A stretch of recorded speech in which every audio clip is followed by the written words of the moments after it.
गुन्हेगारांना पोलीस यंत्रणेचा अंत पाहू नका। सुरुवातीला हात जोडू, पण संयम सुटला तर कारवाईला सामोरे जावे लागेल, असा सज्जड दम पोलीस आयुक्त अमितेश कुमार यांनी दिलाय। पोलिसांची दादागिरी काय असते ते दाखवून देऊ, असा इशाराच आयुक्तांनी अवैध व्यवसाय करणाऱ्यांना दिला आहे।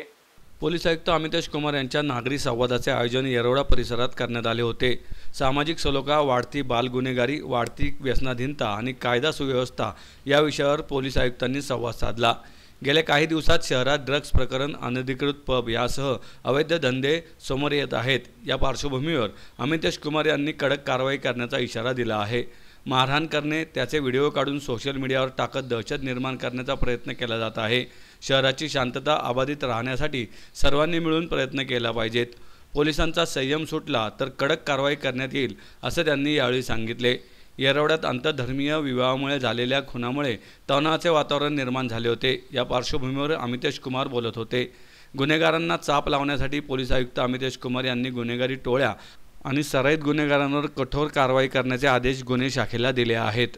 अस्तित्वात राहणार नाही आणि अस्तित्वात राहिला तर फक्त लहान छान कलमे लावून त्यांना उद्या बेल होतील तसे कारवाई न करता जर ते आमच्याशी भांडतील, गुन्हे धंदे चालून जर आमच्याशी भांडतील तर आम्ही पण एक कदम पुढे जाऊन त्यांच्याशी भांडणार। अशा प्रकारचे रुख घेऊन पूर्ण परिसरात दारू मुक्त, ड्रग मुक्त, जुवा, मटका जे काही इतर गोष्टी अवैध कृत्य असतील ते पूर्णपणे नष्ट करा। जे काही अशा गुंडेगारी ते भाईगिरी सारखे असतील त्यांना साहेब उचला, एक दिवशी बोलवा, त्यांना प्रेमाने समजावून सांगा की पुढच्या दिवशी त्यांची दादागिरी दिसली तर त्यांना आमची दादागिरी दिसतील, हे जरा त्यांना प्रेमाने समजावून सांगा। आणि पूर्ण परिसर जर आम्ही आता आलेले आहे, आता मला अपेक्षा आहे शेट्टी साहेब की आता आपण 1 महिन्यानंतर 1-2 महिन्यानंतर आपण सर्व नागरिक आम्हाला बोलून सांगणार की साहेब इथे सगळे व्यसन मुक्त, व्यसन मुक्त हे परिसर झालेली आहे, अशा प्रकारचे चित्र निर्माण करा। लोक चांगले आहे, लोकांची सहकार्य नक्कीच आपल्याला मिळतील। काही अवैध धंदेवाले पण जे असतील त्यांना आपण सांगा, 90% त्याचे पण सुधारतील, हे 10% सुधारणार नाही, त्यांना आपण आपल्याप्रमाणे आपल्या पद्धतीने सुधरून टाका आणि जनता आपण सहकार्य करा। आणि काय आपण करायचे जेणेकरून अशा पुढे अशा घटना होणार नाही, यासाठी सगळ्यांना आपल्याला आत्मपरीक्षण करायची गरज आहे। आणि नंतर अशा प्रकारची जी घटना घडली आता त्याचे व्हिडिओ काढणे, त्याचे फोटोग्राफ काढून इकडे तिकडे प्रसारित करणे, जेणेकरून एक कॉम्युनल एटमॉस्फिअर जे शहराचे आहे आणि या परिसराचे यावर विपरीत परिणाम होत होता अशा दिसून येत आहे।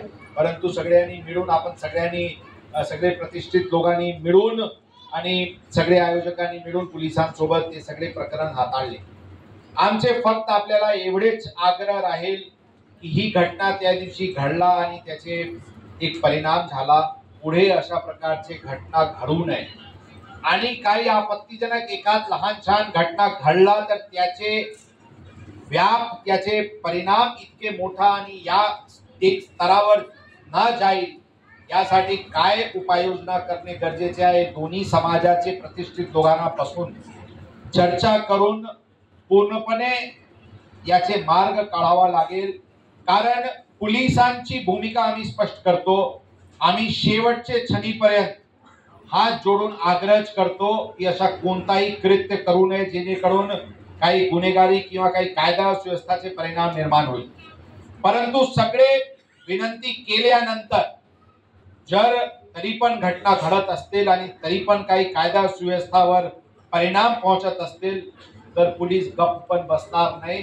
पोलिसांची जे कारवाई होईल त्या कारवाईचे परिणाम दोन्ही गटाचे सगळे लोकांवर होतात, म्हणून ती वेळ येऊ नये, म्हणून थोडा सामंजस्याने सगळ्यांना घेणे गरजेचे आहे।